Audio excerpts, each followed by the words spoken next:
కొంచెం అనుకుంటాను. Okay sir, ready.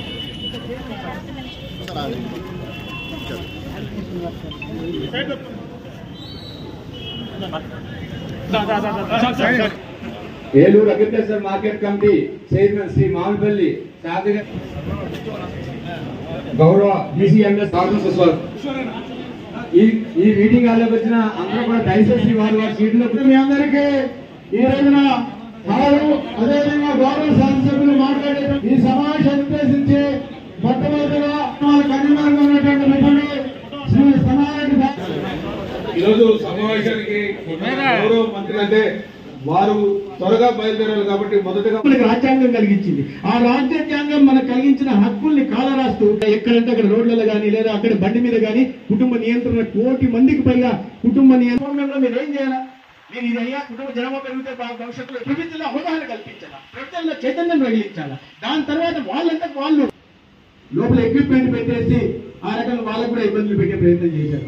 ఆనాడు కుటుంబంలో ఫైరింగ్ లో 400 మంది ప్రాణాలు పోయాయి. దాన్ని మీడియా బయట చూపించడానికి ఏ వార్తా సంస్థ దాన్ని ట్రాన్స్మిట్ చేయడానికి అవకాశం లేకుండా ఆనాడు అణచివేత 400 మంది ఆపేసే ప్రయత్నం చేశారు. ఇటువంటి దారుణమైన నిర్ణయాలు తీసుకున్నారు. అన్నిటికన్నా డాక్టర్ బిఆర్ అంబేద్కర్ గారి సహకారంతో అటువంటి ఉత్కృష్టమైన ఒక రాజ్యాంగాన్ని నిర్మించుకున్న మనము ఆ రాజ్యాంగ సవరణ తీసుకొచ్చి ఏదైతే ఈ ఎమర్జెన్సీ చేయడానికి అవకాశం లేకుండా ఎమర్జెన్సీ విధింపు ఎమర్జెన్సీ తదనంతర పరిణామాలు సంవిధాన్ హత్యా దివస్ 50 సంవత్సరాల క్రితం రాజ్యాంగం హత్య కావింపబడిన రోజు. ఆ చీకటి రోజుల్ని గుర్తు చేసుకుంటూ ఆ అంధకారం నుండి భవిష్యత్తును వెలుగులోకి తీసుకెళ్లడం కోసం ఏర్పాటు చేసుకున్న ఈ కార్యక్రమంలో పాలు పంచుకుంటున్న ఏలూరు పట్టణ ప్రముఖులు,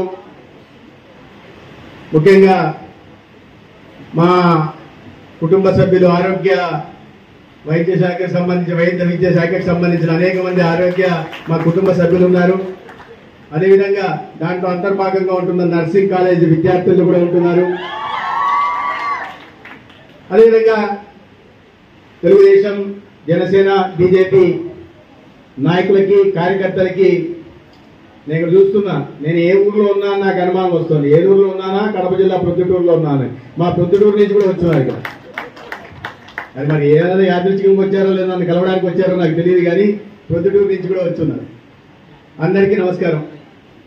మిత్రులారా, ముందుగా మన్నించాలి. ఒక రాజకీయ కార్యకర్త ఏ రకంగా ఉండకూడదో ఆ రకంగా నేను ఇవాళ ఈ కార్యక్రమంలో వ్యవహరిస్తున్నాను. ఎందుకంటే సమయానికి ముందు రావాలి, సమయం తర్వాత కూడా కార్యకర్తలతో కాస్త సమయం గడపాలి, తర్వాత వెళ్ళాలి. కానీ కాస్త ఇబ్బందికర పరిస్థితుల్లో ఇవాళ విజయవాడలో ఇదే కార్యక్రమాన్ని ప్రభుత్వం ఏర్పాటు చేస్తున్నది. దాంట్లో గౌరవ ముఖ్యమంత్రి చంద్రబాబు నాయుడు గారు, ఉప ముఖ్యమంత్రి పవన్ కళ్యాణ్ గారు, ఇతర మంత్రులు కూడా ఉంటున్నారు. కాబట్టి ఆ కార్యక్రమం నాకు రాత్రి తెలిసింది. 5 గంటలకు పెట్టారు. దాంతో మొత్తం కార్యక్రమం కాస్త ఇదైంది. పైగా నేను ఎన్టీఆర్ జిల్లాకి ఇన్ఛార్జ్ మంత్రిగా, పైగా ఆ కార్యక్రమంలో ఈ ఎమర్జెన్సీ గురించి, ఆ చీకటి రోజుల గురించి చెప్పాల్సిన బాధ్యత కూడా నా మీద ఉంది. కాబట్టి ఎక్కువ సమయం గడపలేకపోతున్నా. నాతో పాటు నా అసెంబ్లీలో సహచర సీనియర్ సభ్యులైన ప్రభాకర్ గారు కానీ లేదా రాధాకృష్ణయ్య గారు కానీ వారు మాట్లాడుతున్న సందర్భం కూడా నేను ఉండలేకపోతున్నాను. దీన్ని అన్నదా భావించకుండా నా పరిస్థితిని అర్థం చేసుకొని మన్నించాల్సిందిగా మీ అందరికీ చేతులెత్తి నమస్కరిస్తూ, 50 సంవత్సరాల క్రితం ఈ దేశంలో అత్యవసర పరిస్థితి, ఎమర్జెన్సీని విధించారు. రాజ్యాంగంలోని 352 అధికరణ ఆనాడు అంబేద్కర్ గారు కూడా ఊహించుండరు ఈ అధికరణ పెట్టినప్పుడు. ఇక్కడ దేశంలో యుద్ధ వాతావరణం నెలకొన్నప్పుడు కానీ లేదా అంతర్గత యుద్ధం వచ్చిన సందర్భాల్లో కానీ లేదా ఒక చాలా విపరీత పరిస్థితుల్లో శాంతి భద్రతలు ముప్పు వాటిల్లుతున్న నేపథ్యంలో కానీ రాష్ట్రపతి, కేంద్ర కేబినెట్ నిర్ణయం మేరకు అత్యవసర ఎమర్జెన్సీని విధించే అవకాశం ఉంది. కానీ 50 సంవత్సరాల క్రితం విధించిన ఎమర్జెన్సీ అటువంటి పరిస్థితులు లేవు. ఎక్కడ అంతర్గత కల్లోలాలు లేవు, ఎక్కడ బయట దేశాల నుంచి యుద్ధాలు లేవు, ఎక్కడ శాంతి భద్రతలు విఘాతం కలగలేదు. అయినా ఎమర్జెన్సీ విధించారు. ప్రజలకు వాక్ స్వాతంత్రం కోల్పోయేలాగా చేశారు. ప్రజలకు ఎవరికి కూడా భావ ప్రకటన స్వేచ్ఛని హరించి వేశారు. మీడియా గొంతు నొక్కారు. మీడియాకి సెన్సార్షిప్ విధించారు. మాట వినని మీడియాకి కరెంటు సప్లైని ఆపేశారు. ప్రతిపక్ష పార్టీల నాయకులందరినీ ఎటువంటి విచారణ లేకుండా, ఎటువంటి కేసు నమోదు చేయకుండా, ఎటువంటి ఆరోపణలు లేకుండా లక్షల మందిని జైల్లోకి కేసు వేయడం జరిగింది అలహాబాద్ కోర్టులో, హైకోర్టులో. అయితే ఆ జూన్ 12వ తేదీ జగన్మోహన్ సిన్హా అనే ఒక జడ్జి, జస్టిస్ జగన్మోహన్ సిన్హా ఎంత ప్రలోభాలు పెట్టినప్పటికీ కూడా నీకు ప్రమోషన్ ఇస్తాం, హైకోర్టు నుంచి సుప్రీంకోర్టు తీసుకెళ్తాం, పెద్ద ఎత్తున లక్షల రూపాయలు మొత్తం చెల్లిస్తామంటే కూడా ఆయన ప్రలోభానికి లోను కాకుండా ఈ అధికార దుర్వినియోగానికి, అవినీతికి పాల్పడింది కాబట్టి శ్రీమతి ఇందిరాగాంధీ గారి ఎన్నిక చెల్లదంటూ ఆయన తీర్పు ఇవ్వడం జరిగింది 12వ తేదీ.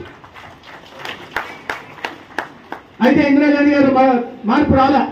మళ్ళా 14వ తేదీ ఆమె మాట్లాడుతూ సమావేశం నిర్వహించి ఈ దేశానికి నేను కాక పెద్ద దిక్కు ఎవరున్నారు, నన్ను కాదని ఎదిరించే ధైర్యం ఎవరికుందని ఆమె మాట్లాడింది.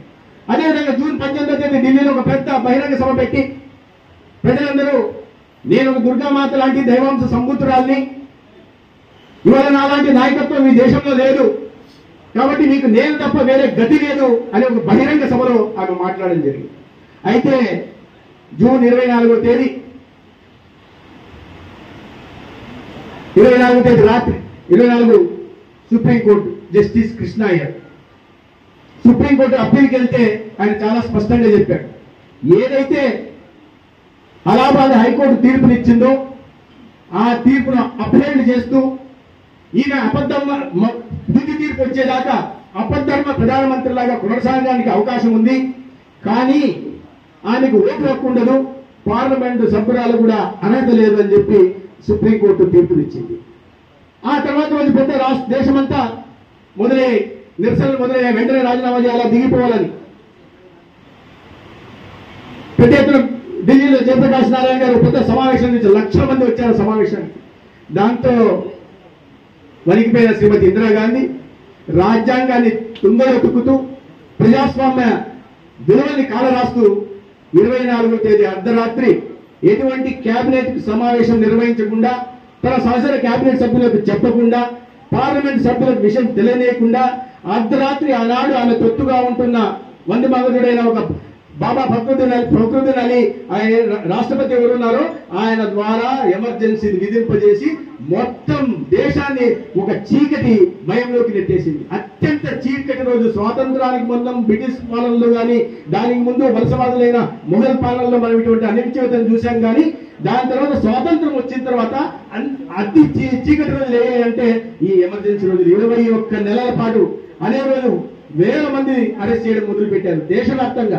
ఈ సోషలిస్ట్ నాయకులు కానీ, ప్రతిపక్ష నాయకులు కానీ ఆనాడు అనేక మందిని అన్ని మీడియా మీద ఆంక్షలు విధించడం మొదలు పెట్టారు. అన్ని మీడియా సంస్థలు కూడా ఆనాడు ఆమె ఒత్తిడి కేవలం దూరదర్శన్, ఆల్ ఇండియా రేడియో మాత్రమే ప్రచారం చేయడం మొదలు పెట్టాయి. అవన్నీ కూడా ఇందిరాగాంధీ గారికి మద్దతుగా ప్రచారం చేయడం పెట్టాయి. మిగతా పత్రికలు ఏవి కూడా పని చేయకుండా ఆనాడు ఆంక్షలు ఇచ్చారు. మీడియా 7,000 మంది జర్నలిస్టులు అరెస్ట్ చేశారంటే మీరు అర్థం చేసుకోండి. అకారణంగా ఎందుకయ్యా అంటే ఈ తీర్పు వచ్చింది, హైకోర్టులో తీర్పు వచ్చింది, సుప్రీంకోర్టు దాన్ని అప్పహెల్ చేసింది, ఎమర్జెన్సీ విధించారు.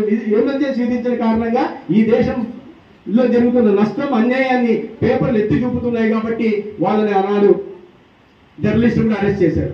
కరెంటు కట్ చేసేశారు. 3 పత్రికలు మాత్రమే ఆనాడు పెద్దగా చెప్పుకోవాలంటే ఆయన ఒత్తిడికి తొలగల.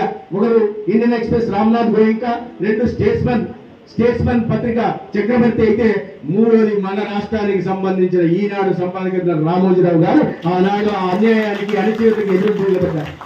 ఒకరోజు నా స్వానుభవంలో చెప్తున్నాను. 2 సంవత్సరాల క్రితం నేను వెళ్ళి కలిసినప్పుడు రామోజీరావు గారి ఊరికి మర్యాద పూర్వకంగా కలిస్తే వారు అన్నారు, ఎమర్జెన్సీ గురించి నేను అన్నాను, సార్ ఎమర్జెన్సీ రోజుల్లో మీరు ఈ రకంగా పోరాడారు కదా అంటే ఆయన అన్నారు, నాకు ఈ సోమాజిగూడ ఆఫీస్లో నేను ఇంటికి కూడా వెళ్లకుండా బాత్రూమ్ లేకపోతే బాత్రూమ్ నిర్మించుకొని కొన్ని నెలల పాటు ఈనాడు కార్యాలయంలోనే ఉంటూ, ఎందుకంటే బయటకు వస్తే అరెస్ట్ చేస్తారా లేదా చంపేస్తారా అనే భయాందోళన పరిస్థితులు ఉండేవి. అటువంటి పరిస్థితుల్లో ఇక్కడి నుంచే వచ్చి పనిచేసే ప్రయత్నం చేశామని చెప్పి ఆనాడు రామోజీరావు గారు చెప్పారు. ఈరోజు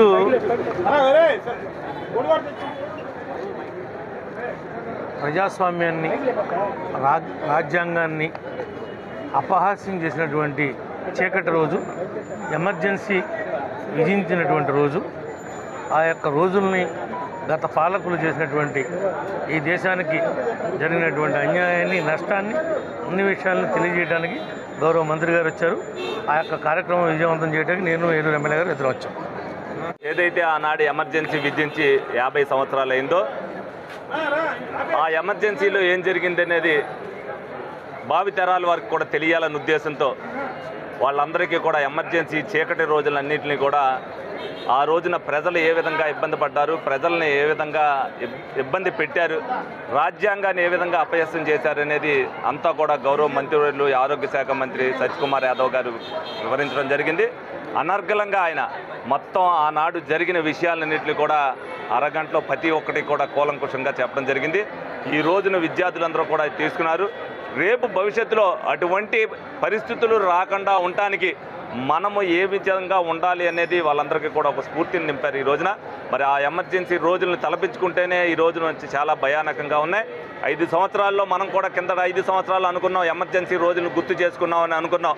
ఉత్తినే మనం ఆ ఎమర్జెన్సీని ఎలాగన్నామంటే అంతకంటే ముందు ఏ విధంగా జరిగింది అనేది అన్నీ కూడా వివరించడం జరిగింది.